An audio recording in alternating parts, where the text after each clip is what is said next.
আল্লাহ আমারে খাওয়ায়, আল্লাহ আমারে পান করায়। এই জন্য নবী আমার রোজা রাখা শুরু করলেন। একবার সেহরি খাইলেন, আর কিছুই খান না। একদিন চলে গেল, জিজ্ঞেস করে নবী গো আপনি কি? আমার নবী বলে রোজা। 2 দিন চলে গেল, জিজ্ঞেস করলো নবী গো আপনি কি? আমার নবী বলেন আমি রোজা।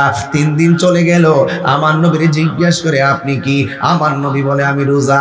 4 দিন চলে গেল, আমার নবীর প্রশ্ন করে নবী গো আপনি কি? আমার নবী বলে আমি রোজা। 5 দিন চলে গেল, আমার নবীর প্রশ্ন করে আপনি কি?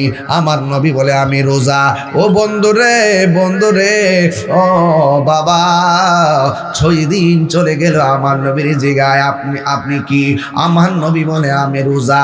এবার সাহাবায়ে কেরাম কয় লাকাদ কানা লাকুম ফি রাসূলিল্লাহি উসওয়াতুন হাসানা। নবী হলো আমাদের জন্য উত্তম মডেল, নবী হলো আমাদের জন্য মডেল, নবী হলো আমাদের জন্য আদর্শ, নবী হলো আমাদের জন্য নমুনা, নবী হলো আমাদের জন্য আদর্শের পাত্র। এরপরে কি করব? আমার নবী যেহেতু না খাইয়া খাইয়া রোজা রাখে, আমরাও নবীর মতো রোজা রাখা শুরু করি। এবার সাহাবায়ে কেরাম এমন ভাবে রোজা রাখা শুরু করলো, একবার সেহরি খাইলো আর খায় না, এবার 2 দিন চলে গেল আর খায় না।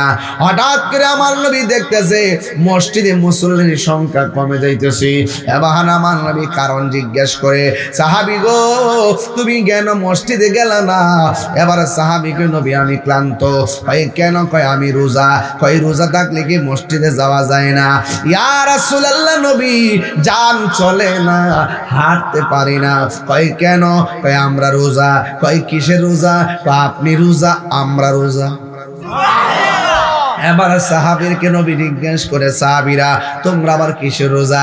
ইয়া রাসূলুল্লাহ আপনারে দেখেছি একবার সেহরি খেয়েছেন আর ইফতার করেন নাই, আপনাকে অনুসরণ করা তো আমাদের জন্য লাজেম, এই জন্য আমরাও না খাইয়ে রোজা রাখা শুরু করে দিয়েছি। আল্লাহর হাবিব ডাক দিয়ে কয়, সাহাবীরা রে,